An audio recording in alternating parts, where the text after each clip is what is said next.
여러분 안녕하십니까? 이번 시간에는 그리스도를 기쁘시게 하는 삶, 그리스도를 위하는 삶이라는 제목을 가지고 이번 한 시간 여러분을 만나 뵙게 돼서 기쁜 마음이 있습니다. 어떤 사람이 그 좋은 회사에 취직을 하기 위해서 열심히 취업 공부를 하고 있었는데요. 취업을 하는 날 취업 시험을 보게 됐습니다. 근데 열심히 공부를 해서 자기가 노력한 대가로 말미암아 그 회사의 취업 시험에 합격을 해서 뽑히게 된 것이죠. 만일 그렇게 해서 취업 시험에 합격을 해서 그 회사의 직원으로 뽑혔다면 그 이후의 삶에 대하여 이제 내가 열심히 노력을 해서 이 회사의 직원이 되었으니까 이제 회사 직원이 된 것은 따놓은 것이니까 이제 남은 시간을 좀 즐기면서 살아야 되겠다. 그러면서 그 남은 그 시간에 대하여 방종으로 흘러갈 수가 있다는 것이죠.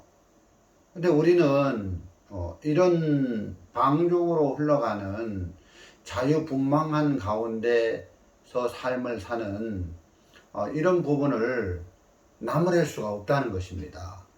왜냐하면 자기가 노력해서 자기 한 것에 대한 대가로 그 회사의 직원이 됐기 때문에 그 이후의 삶에 대하여 자유분방한 마음을 가지고 살아가는 것에 대하여 잘못됐다고 지적하기가 쉽지 않다는 것이죠. 마찬가지로 우리가 하늘나라 가는 것에 대하여 그렇게 생각할 수 있다는 거죠. 우리가 예를 들어서 율법도 잘 지키고 거짓말도 안 하고 도둑질도 안 하고 그래 이제 선한 일을 많이 하고 의로운 삶을 나름대로 살았는데 경건한 삶을 나름대로 살았는데 이제 우리의 노력에 의하여 우리의 열심에 의하여 하늘나라를 들어가게 되었다면 이제 구원은 우리의 수고에 의해서 따놓은 것이 되니까 이제 우리는 하늘나라 들어갈 수 있는 자격을 갖춘 자가 되니까 앞으로 남은 삶에 대하여 내 멋대로 좀 인생을 즐기면서 살아도 되는 거 아니냐 하면서 그 사람의 인생이 자유 가운데 분방한 가운데 그 방종한 삶으로 흘러가는 것에 대하여 우리가 충분히 이해가 된다는 거죠. 하지만 성경을 읽어보면 우리의 구원은 우리가 열심히 무엇을 해서 우리의 수고나 우리의 노력의 대가로 우리가 한 것에 대한 우리의 공로에 대한 대가로 하늘나라를 갈 수 있다고 말씀을 하고 있는 게 아니라 반대로 우리는 아무것도 한 것이 없는데 그냥 하나님의 은혜로 값없이 구원을 받게 된 것입니다. 그래서 구원은 우리가 하늘나라 가는 것은 하나님의 은혜로 공짜로 예수 그리스도의 공로를 십자가에서 우리의 죄를 다 해결하신 그리스도의 공로를 내 것으로 받아들임으로 이 그리스도의 공로가 내 것이 됨으로 우리가 하늘나라 가는 거기 때문에 우리는 이 부분에 대하여 이제 남은 생에 대하여 감사하면서 주를 위하여 살아가게 된다는 것입니다. 그리스도를 위하는 삶이 자동으로 되어진다는 것입니다. 은혜로 우리가 구원을 받은 것은 이제 남은 생애를 주님을 위해서 주를 위하는 그리스도를 위하는 삶으로 우리의 삶을 이끌기 위하여 하나님께서 행위로 우리를 구원받게 한 게 아니라 은혜로 그의 은혜로 구원을 받게 하셨다는 것입니다. 우리 성경 한 구절 읽어보겠습니다. 고린도후서 6장입니다. 고린도후서 6장 6장 15절입니다. 다 찾으셨으면 제가 한번 읽어보겠습니다. 고린도후서 6장 15절에 이렇게 기록되어 있습니다. 저가 모든 사람을 대신하여 죽으심은 산자들로 하여금 다시는 저희 자신을 위하여 살지 않고 오직 저희를 대신하여 죽었다가 다시 사신 자를 위하여 살게 하려 하심이라. 이 말씀에 보니까 저가 모든 사람을 대신하여 죽으심은 그 예수님께서 저와 여러분의 죄를 위하여 십자가에 못 박혀 죽으시면서 우리 죄를 대신해서 형벌을 당하셨다는 거죠.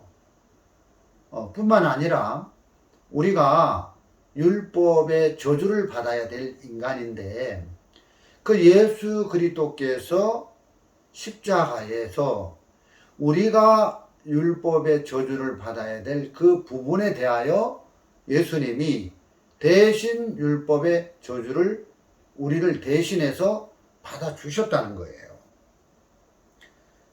그런 은혜를 우리가 입어서 구원을 받았는데 어떻게 우리가 하나님의 은혜에 감사해서 주를 섬기지 아니할 수 있겠습니까?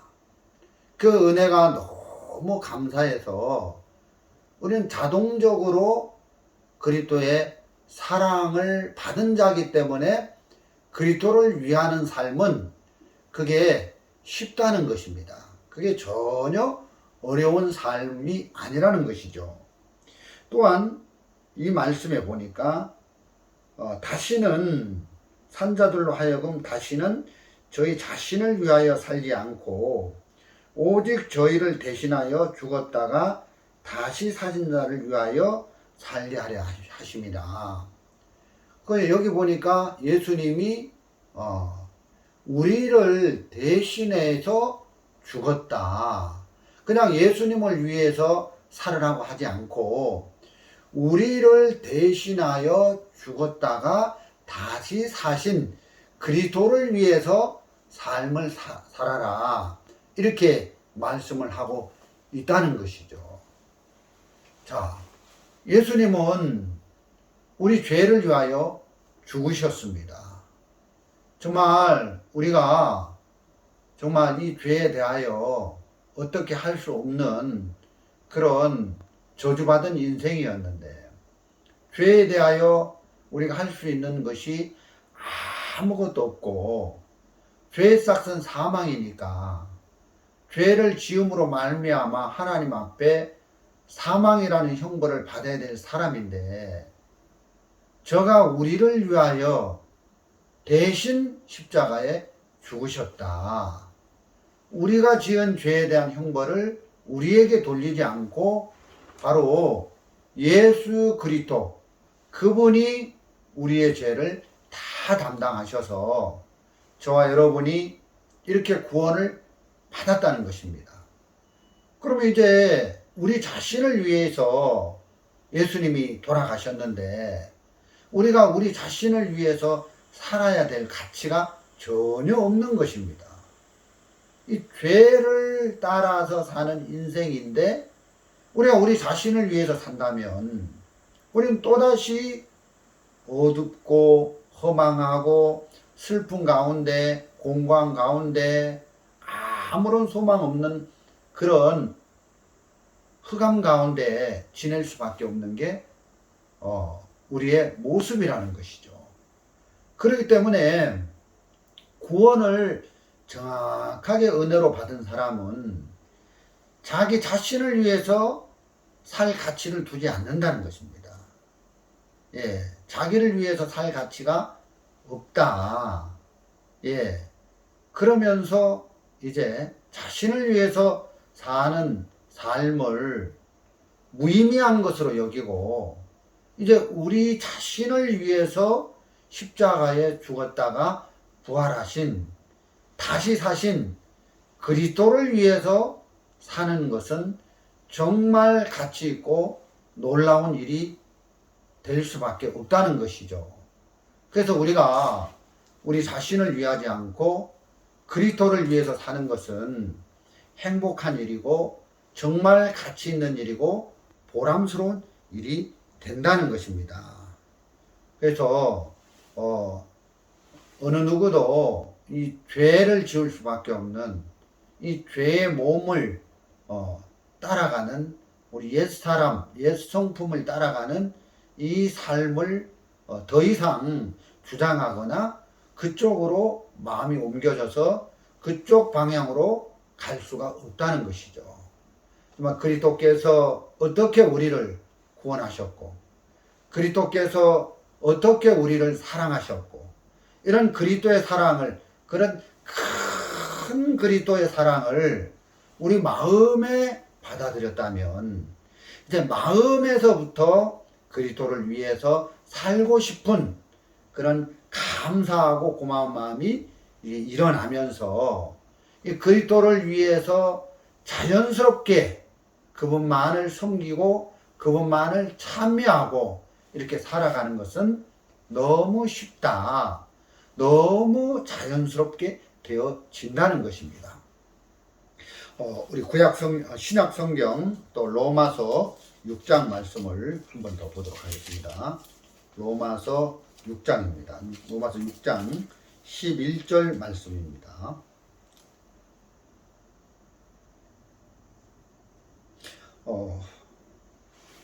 10절부터 한번 읽어보겠습니다. 그의 죽으심은 죄에 대하여 단번에 죽으심이요 그의 살으심은 하나님께 대하여 살으심이니 이와 같이 너희도 너희 자신을 죄에 대하여는 죽은 자요 그리스도 예수 안에서 하나님을 대하여는 산 자로 여길지어다. 이런 말씀이 있습니다. 예, 너희 자신을 죄에 대하여는 죽은 자요. 이 말씀이 의미하는 뜻이 무엇이겠습니까? 우리가 구원을 받기 전에 옛성품, 옛사람 속에 들어있는 옛성품 속에는 죄가 왕노릇했다는 것입니다.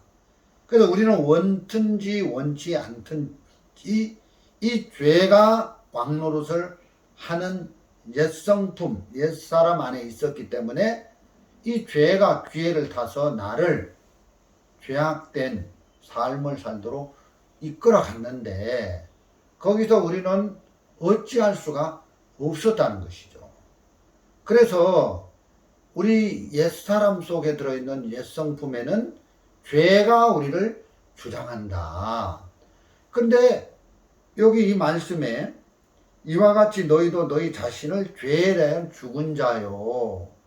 우리가 구속함을 받았다면 예수 그리스도의 십자가의 공로로 구속함을 받았다면 예수님 안에 구속함을 받은 사람이라면 우리 옛사람 속에 들어있는 죄악에 이끌리는 옛성품은 이미 십자가에서 예수님과 함께 죽었다는 것입니다. 그래서 이제는 우리가 옛사람 속에 들어있는 죄악에 이끌리는 옛성품에 이끌리는 삶이 십자가에서 끝났다. 그리고 그리스도 예수 안에서 하나님을 대하여는 산자로 여길지어다. 구원을 받은 사람은 이제 새 생명 가운데 우리 마음이 옮겨진 것입니다. 그 새로운 피조물이라고 말씀에서 그렇게 기록이 되어 있는데, 이 새로운 피조물, 새 생명 가운데 사시는 분은 죄가 끝나고 선하신 예수 그리스도가 우리 마음 안에 들어와서 우리를 주장하고 우리를 이끌기 때문에, 근데 우리는 그 그리스도를 위해서 우리의 남은 생애가 드려지고 그리스도를 위해서 희생되어지고 그리스도를 섬기는, 그리스도에게 헌신하는 이런 삶을 사는 것은 어려운 삶이 아니다. 너무 자연스러운 삶이다. 이 삶이 참 가치가 있고 보람된 삶인데, 우리를 그리스도만을 위하는, 그리스도를 섬기는 가치 있는 보람된 삶 가운데로 우리의 삶을 하나님이 이렇게 이끌어 주신 것이다. 이 부분을 생각하니까 너무너무 감사한 것이죠. 그래서 구원을 받은 사람은, 하나님의 은혜에 의해서 구속함을 받은 사람은 이 몸 전체를 하나님께 희생을 드리고 그리스도를 위하는, 복음을 위하는 이런 삶을 사는 것은 너무 자연스럽게 되어지는 것이다. 이런 말씀을 드리는 것입니다. 그래서 우리의 시간, 우리의 삶, 또 우리 몸, 우리 생명 전체가 그리스도에게 속했다. 그리스도가 우리를 주장하신다. 이런 말씀을 드리는 것이죠.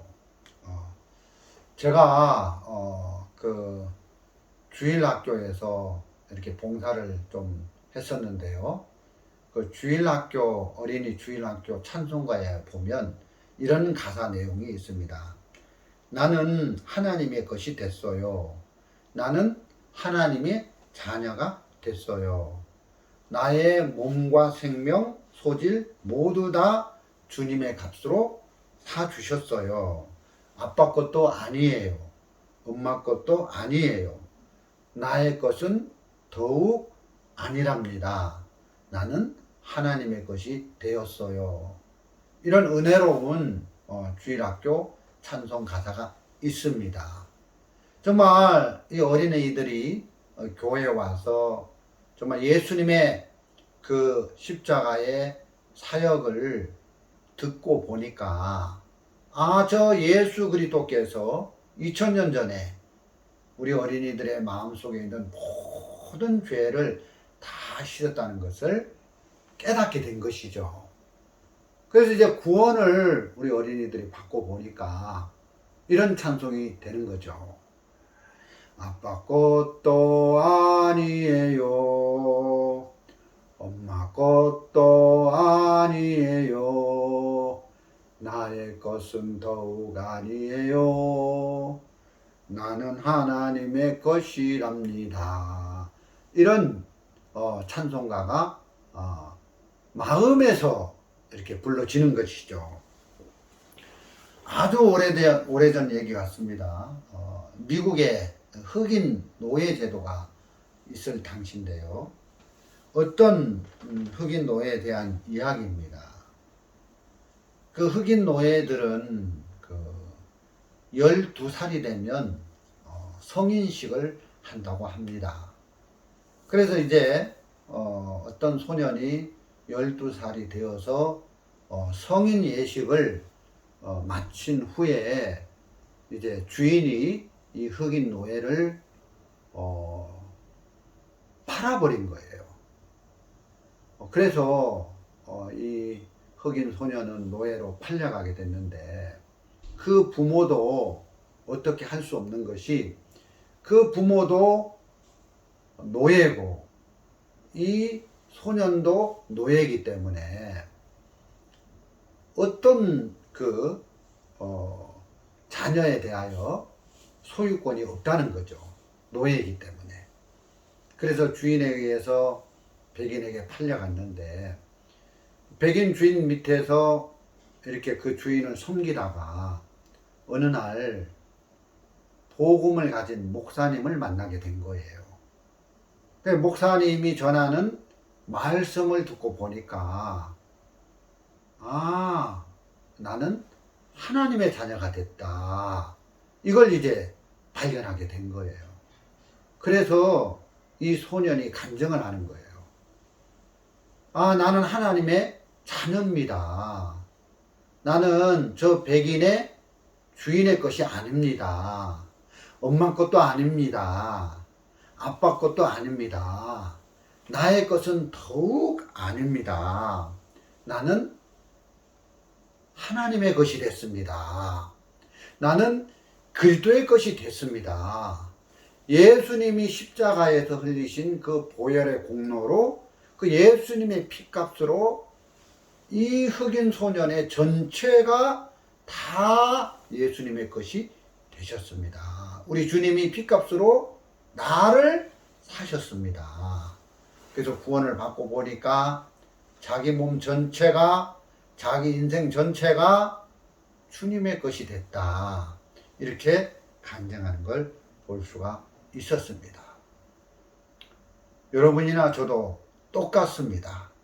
우리가 예수 그리스도의 보혈로 죄사함을 받고 성령의 인침을 받고 보니까 이 성령을 우리 마음에 받아들이고 보니까 야, 이게 전부 다 하나님의 은혜로 된 것이로구나.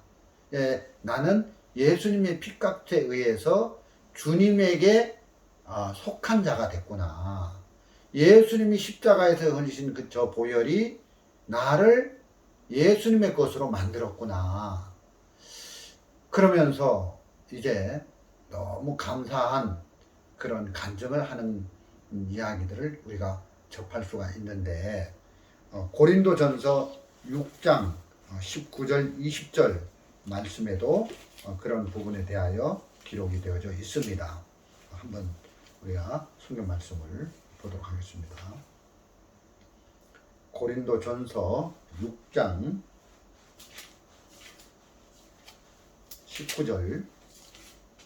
19절부터 20절까지입니다. 제가 한번 읽어보겠습니다. 너희 몸은 너희가 하나님께로부터 받은 바 너희 가운데 계신 성령이 전인 줄을 알지 못하느냐. 너희는 너희의 것이 아니요 값으로 산 것이 되었으니 그런즉 너희 몸으로 하나님께 영광을 돌리라. 자, 이 말씀에 보니까 너희는 너희의 것이 아니라 값으로 산 것이 되었은즉 그런즉 너희 몸으로 하나님께 영광을 돌리라. 이렇게 되어져 있는 것이죠. 정말 우리가 하나님의 은혜로 구원을 받았다면 2000년 전 예수 그리스도께서 정말 당신의 피를 다 흘리셔가지고 우리를 당신의 피값으로 사셔서 우리를 하나님의 것으로 그리스도의 것으로 만들어 버리신 것입니다. 그래서 이제는 이 몸을 가지고 우리의 남은 생명을 가지고 우리의 남은 소유를 가지고 소질을 가지고 모든 재능과 능력과 소질과 이런 은사들을 가지고 하나님을 위해서 그리스도를 위해서 우리가 헌신하는 이런 삶을 사는 것은 지극히 당연한 것이다. 이 세상에 살아가는 사람들을 보면 누군가를 위해서 살아갑니다. 어떤 사람은 정치가를 위해서 살아가고 어떤 사람은 음악을 위해서 살아가고 건축가는 건축을 위해서 또 어떤 경호원들은 높은 사람을 경호하는 일을 위해서 살아가는 걸 볼 수가 있습니다. 그렇지만 구원을 받은 저와 여러분은 우리에게 생명의 구원을 주시고 우리에게 빛된 삶을 주신 바로 하나님 아버지와 생명의 주님이 되신 그리스도를 위해서 저분을 위해서 희생하고 저분을 섬기고 저분을 찬미하고 저분을 헌신하는 삶을 살기 위하여 우리를 구원하셨다. 그래서 구원받은 우리가 누구를 위해서 살아야 될 것인가? 정말 구원을 받고 육체에 남은 인생 전체를, 생애 전체를 썩어질 육신, 나를 위해서 살아갈 것인가, 예수 그리스도를 위해서 가는 것이 복된 것인가를 생각해 보면 우리가 정말 하나님의 것이 되었고 예수 그리스도의 것이 되었는데 남은 생애를 그리스도를 위해서 사는 삶은 정말 너무 감사한 것이고 보람된 것이고 정말 가치 있는 삶이라는 것이죠. 이스라엘 백성들이 애굽에서 출애굽하고 난 이후에 그들은 광야에서 삶을 살면서 처음에 하나님의 성막을 위해서 성막 만드는 일을 하는 것이 아니라 금송아지를 섬기는 그런 삶을 살았습니다. 그러나 그들이 애굽에서 건짐을 받고 광야 생활 가운데 금송아지를 섬기는 삶은 하나님이 원하는 삶도 아니고 하나님이 기뻐하시는 삶도 아니었다는 것입니다. 그러나 그들이 처음에 금송아지를 만들고 금송아지를 섬기는 삶을 살다가 이제 나중에 성막을 만들고 성막을 섬기는 삶으로 그들의 마음이 바뀌어지는 것을 볼 수가 있습니다. 하나님의 뜻이었죠. 하나님의 원함이었습니다. 이스라엘 백성들이 출애굽을 해서 금송아지를 만드는 삶을 버리고 성막을 만드는 삶을 사는 것은 하나님의 뜻이고 그들을 향한 하나님의 원함이었습니다. 마찬가지로 저와 여러분도 구원을 받아서 이 더러운 세상에서 죄악 세상에서 건짐을 받아서 이제 그리스도의 것이 되었다면 우리는 우리 자신을 섬기는 이 육신을 섬기는 우상의 삶에서 벗어나서 정말 진정한 진리 대신 그리스도를 섬기는 삶으로 우리의 삶을 이끌어 가시고 그쪽 방향으로 향하는 것은 하나님의 뜻이다. 하나님의 원함이다. 그래서 정말 우리가 이제 그 그리스도만을 섬기는 이런 새 사람으로 바꾸어 주신 하나님의 은혜가 너무 감사한 것이죠. 이스라엘 백성들이 정말 출애굽하고 나서 이쪽 편에서는 뭡니까? 그 우상, 그 금송아지를 섬기고 또 저쪽 편에서는 성막을 섬기고 양쪽을 섞어가면서 이쪽의 삶을 살았다가 또 이쪽의 삶도 살았다가 또 이쪽의 삶도 살았다가 저쪽의 삶도 살았다가 이게 불가능한 것이죠. 이것은 가능한 삶이 아니라는 것입니다. 정말 우리가 섞어치기 하는 신앙이 아니라 정말 나를 섬기는 삶을 부인하고 무너뜨리고 예수 그리스도를 섬기고 예수 그리스도만을 높이는 이런 삶으로 우리를 이끌기 위하여 하나님께서 저와 여러분을 그리스도의 은혜로 그리스도의 공로로 값없이 구원을 하신 것입니다. 그래서 구원받고 난 이후에 우리의 남은 육신의 삶이 정말 하나님을 헌신하고 그리스도를 섬기고 그리스도를 위하는 삶을 사는 것은 지극히 당연하고 자연스러운 일이다. 이런 메시지를 전하면서 오늘 말씀은 여기까지 전하도록 하겠습니다. 자, 감사합니다. 그럼 다음 이 시간에 다시 찾아뵙도록 하겠습니다. 네, 감사합니다.